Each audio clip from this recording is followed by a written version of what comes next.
afternoon, everyone, and welcome to another episode on RVN Television of What the Why with Barbara Ann. If you haven't seen us before, our show features conversations with diverse leaders from all walks of life about why they do what they do and how they figured things out. Maybe at some point you got sick and tired of feeling sick and tired, or maybe you feel stuck in your life, your career, your business, and you want to get unstuck. One of the things that all of our guests have in common with you is they felt similarly at some point, and they decided to make a change. And today's guest is no exception. I'm pleased to welcome Sulaih Picorelli to our show today. Sulaih is a bilingual professional with a talent for identifying gaps in infrastructure, policies and procedures, developing plans to address the gaps, and tracking and analyzing outcomes, and so much more. She currently serves as the executive liaison for the Latino Behavioral Health Coalition in Philadelphia. The mission of the organization is to improve the mental health and well-being of Latinos based on culturally appropriate community-based solutions. Their constituents are their member service providers, the clients served by their members, and the greater society that benefits from the mental health services and well-being of Latinos. They do so in part through their commitment to improve, advocate, and prioritize mental health services in Philadelphia and in Pennsylvania. Sulaih also wears other hats. She's a performing artist, an actor, and an entrepreneur, doing a lot of work in public and media relations. Her first Spanish language vocal album was released when she was only in high school, and she continues to sing and act throughout the region as her schedule permits. She's a former radio show and podcast show host. As an aside, Sulaih is so multi-talented. At one point, she even previously licensed as a certified insurance consultant in individual life and health insurance. And that's relevant because she continues to volunteer in a financial education capacity with her nonprofit, The Money Farmer. Sulaih earned her bachelor of degree in English Humanities Humanistic Studies from the University of Puerto Rico, Calle. And she's only one class and one practicum away from earning a master's, an MED, Master's in Education in English Language and Literature, General and Special Education from Cabrini University. And she just celebrated her birthday on December 8th, so happy birthday. Thank you. We're so happy she's able to join us today. So without further ado, please help me welcome Sulaih Picorelli to our show. So yay! Thank you so much for that warm welcome, Barbara Ann. Thank you. You're welcome. I'm really glad you're here. And as you know, and as those who've seen the show before know, when we get done reading all of the amazing things that you're doing over the course of your career today, I don't know whether or not that's what you really saw yourself doing when you were young. So what did little Sulaih want to be when she was growing up? Well, first, thank you so much for having me on your show. I love the new set. We're really excited to see how it all develops. Yes. And see all of the future guests sit on the couch with Barbara Ann. But yeah, you are right. Although since I was a little girl, had a passion for nonprofit, what I found myself doing, I really thought I was going to become a musician, a singer. I've been singing since I was a little girl, and it's something that carried me through college. It's actually, I was able to pay for college with the tuition exemption that they provided. So I was very fortunate to be part of the program at the University of Puerto Rico at Calle. And shortly after that, graduation, you just kind of move into another stage of life where you pivot to put your focus on the little ones that come with the family and marriage and all of that. And now I guess that everyone is getting bigger and there's a little bit more time for us to revisit old passions. You get to rediscover who you were back in that time. So it's really exciting to be able to talk about it and, you know, to have those memories. So, you currently serve as the executive liaison to the Latino Behavioral Health Coalition. How did you find your way to this unique and very important organization in the city of Philadelphia?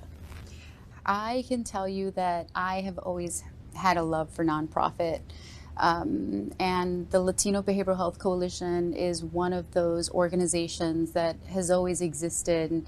I've been here for 16 years. The Latino Behavioral Health Coalition started about 11, 12 years ago. And always for me being interested in spending time and volunteering where it matters. And they were always happy to take me as a volunteer. So something happened during COVID that we understand it was an awful time for everyone. Yes. And mental health became a huge focus at that time. Absolutely. Because of the effect that it had on everybody.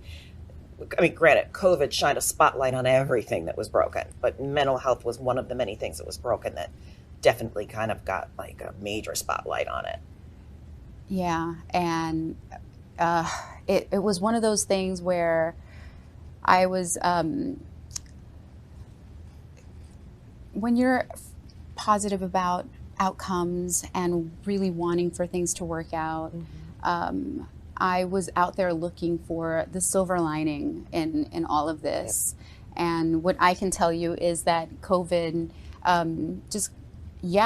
the Latino Behavioral Health Coalition was there to support a bunch of people during their mental health needs at a time where it was just so quiet and everyone was forced to be inward. And it was one of those things where we find opportunity. We were able to get our 501c3 in December of 2020, and it just feels like COVID was the propeller for it. Which was great because it took the coalition from a coalition to an actual organization that could then move forward as an entity. Absolutely. And and then they've always done work together, but you've had amazing events and educational opportunities. I actually got to attend one myself that was recent. That was pretty significant. It was large, actually. I mean, it was very well attended from people from all over. Yeah, that was a really, really great event to put on. Being November 11th on Veterans Day, and to have like a multi-focus within behavioral health, and that we were able to find such amazing Latino presenters who were able to come from all over the U.S. To be with us. And now to find that we're celebrating next year's symposium in the Dominican Republic, I think it's a really big deal, and it speaks to the work that we're doing here in Philadelphia. Dominican Republic, huh? Yeah, that's right. So November 2023, we hope you'll be there. I better get my passport renewed. So, all right. There's a ton of excitement around that. Of course there is, which, oh my gosh, that's huge. Well, here's the thing. We are discovering that the conversation around mental health is just starting to happen in a lot of places. And just finding that people are hungry for it. They need it. They want it. And I was excited when we were doing our preliminary research, that they recently celebrated a Congress in October 2022, the first one ever, for mental health. It was very well attended with over 600 attendees. And we just knew, this is exactly what we need to be doing in 2023. Okay. Yeah, I can see that. So kind of pivoting, because that's a big part of what you do, but you do so much more as well. And actually, we've talked about the fact that things like singing are part of how you take care of yourself as well. You released your first Spanish language album when you were in high school. That takes a lot of courage. And I want you to think about that. Yeah. Because it's actually time for a mid-show commercial break. So while Sulaih thinks back to high school and the album that she released, we're going to stop for a commercial, and please join us after the break for more with Sulaih on What the Why with Barbara Ann.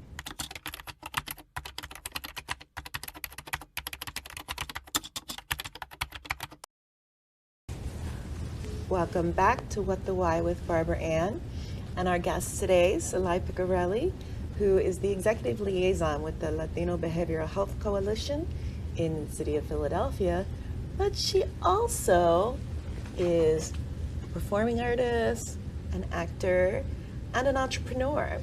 And right before the break, I asked her about her first album that she released, which was really courageous when she did it. So tell us how you decided to move forward with that. What a crazy time. I was really, really fortunate to have my family's support, because it does feel like it was like a whole collective effort.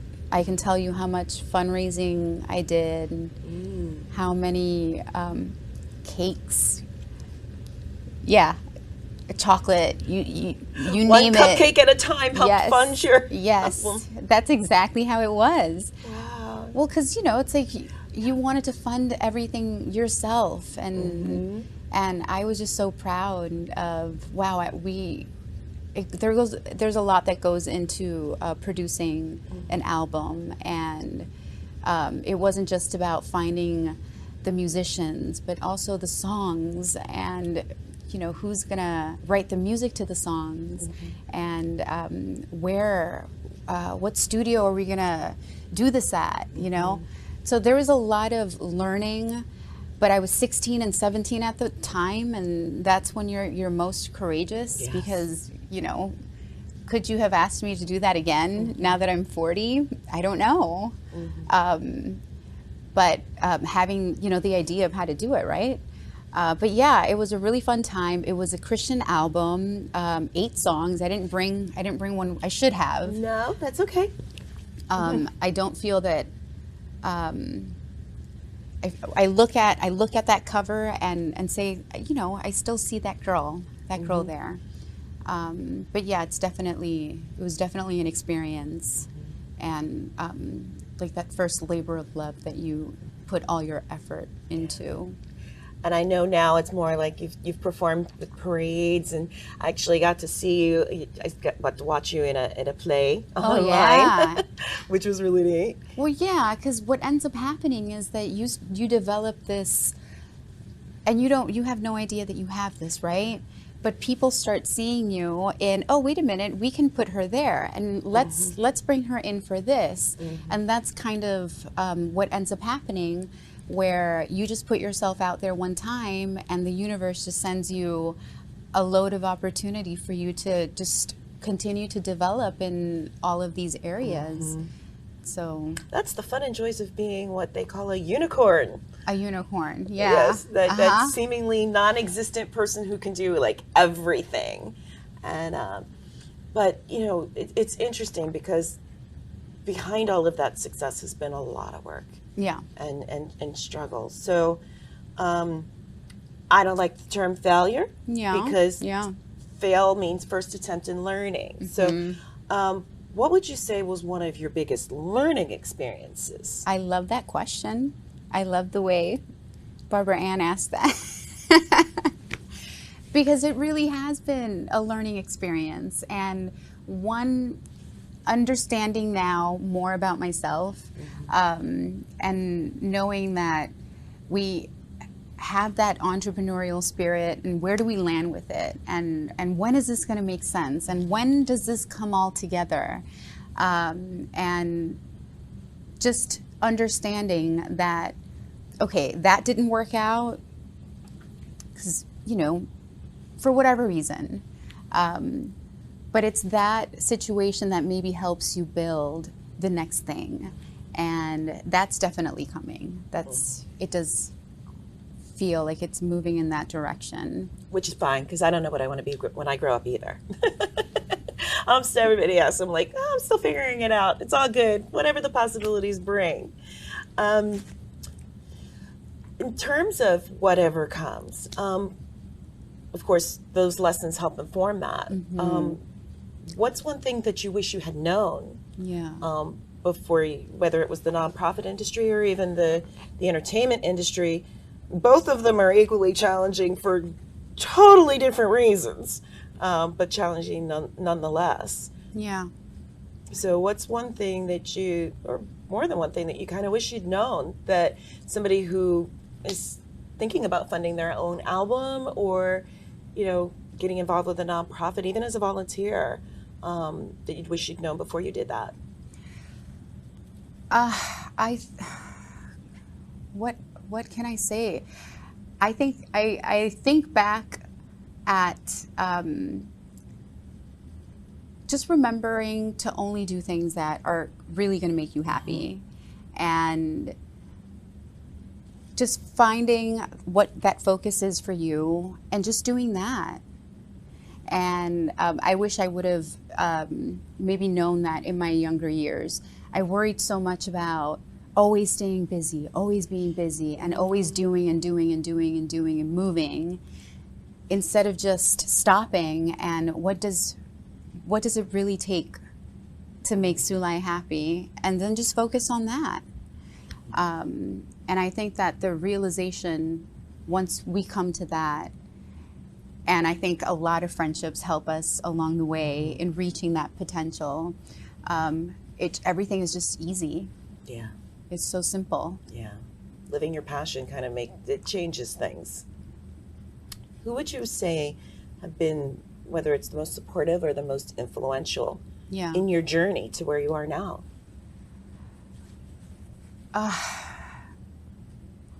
Influential, supportive. Of course, oh gosh, Barbara Ann, because I'm going to say you and my spouse. Oh, seriously. I would not have, thank you so much. No, yeah. I don't know how well the people you have on the show, they're so wonderful, and there's always such a beautiful connection. And it's in part because Barbara Ann is really a wonderful person. And, from the moment that we met, and I think she's able to suss out people in the crowds. And I was lucky to be one of them. 'Cause I did not pay her at all. Well, her friendship came into my life when I recognized that I needed some of that support for myself.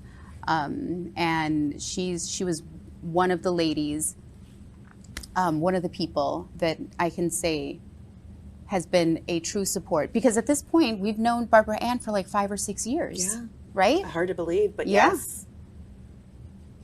Wow. Yeah, it has been. So it's been a lot of work, a lot of conversations, and understanding. Oh, this is what that meant. Oh, like our conversations are always an aha moment.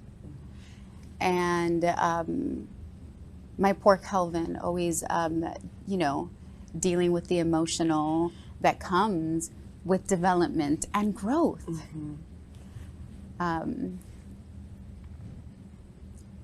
Yeah. Okay. I'm so honored. Thank you so much. I'm so happy to be here. I'm so glad that we're doing this today together. So I imagine that we're getting close to the end of the show. I'm still kind of just really moved by what you said, because that was not the answer I was expecting. So I seem a little flustered. That's why, because I learned from all my relationships as well, and yours has become one of the more meaningful in my life. So, you left me speechless. She left me speechless. I'm so okay. Well, here's the thing. I was really nervous about doing this with her because usually I'm in her seat. Yeah. I'm usually the one making the questions or questioning people. Mm-hmm.